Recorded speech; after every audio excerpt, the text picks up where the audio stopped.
Hey y'all, what's up? It's Saturday, so I'm gonna keep it black. But I'm gonna keep it brief. I'm sorry. What? Well, hi, Lene. How are you? Madam Vice President, what are you doing in my parking lot? Well, this is actually an undisclosed location, but I am here to talk with you. Right, Secret Service. Well, I'm here to talk about gun violence.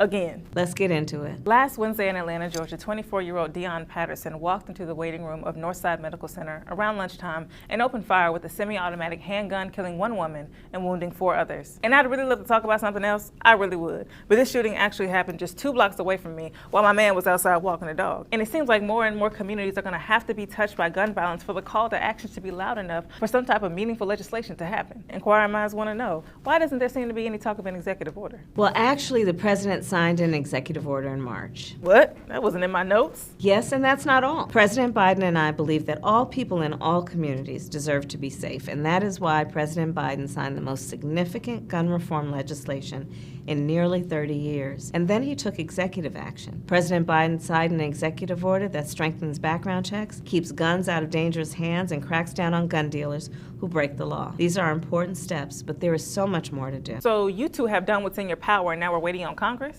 Exactly. Congress must have the courage to act and keep Americans safe. Thank you for the clarification. And it's interesting, seeing as some members of Congress seem to be currently occupied with bills about CRT, anti-trans legislation, anti-abortion legislation, and now attempts to mandate that the 10 Commandments be displayed in K-12 classrooms. But I digress. Ooh. Now, the attack itself only lasted about 2 minutes, but 1, the people there and their families will be affected for a lifetime. And 2, everyone in the surrounding buildings and areas had to shelter in place for hours because they could not locate the shooter. Patterson was able to cross the street, carjack a truck, and subsequently lead multiple police departments on an 8-hour manhunt. And all of this may seem like an extremely audacious scenario, one that would come straight out of a scene of Donald Glover's Atlanta. But this is what happens again when guns are so easily accessible and when background checks do not adequately screen gun buyers. The policy changes we need are really pretty straightforward. We need background checks. We need red flag laws. Because here's the thing, you might want to know before someone buys a gun whether they have been found by a court to be a danger to themselves or others. You just might want to know. I think it's reasonable. And by the way, most gun owners agree. Even the majority of Americans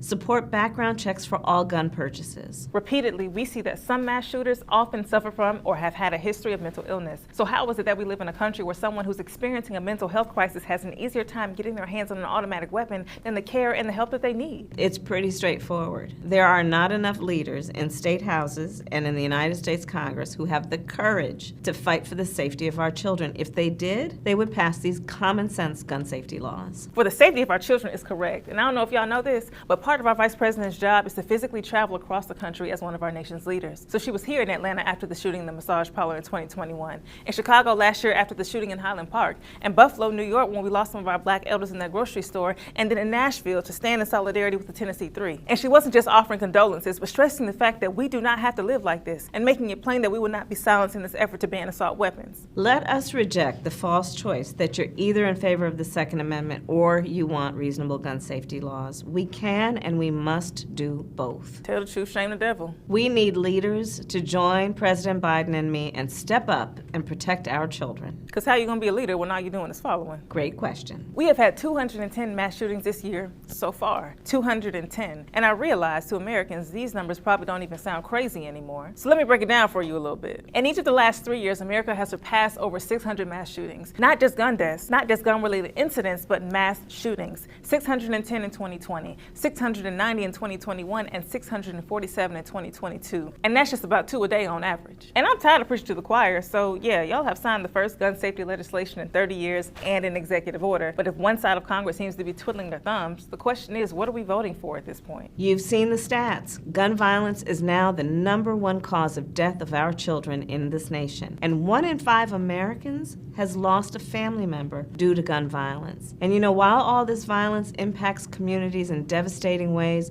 we know it does not do so equally. Black people are only 13% of America's population, but more than 60% of homicide victims from gun violence. Well said, Madam Vice President. It's time to get back to work. And I think we're going to need some more tea. More tea. And more tea is exactly what you're going to get in our very special episode of The Let Out featuring Madam Vice President Kamala Harris. Stay tuned.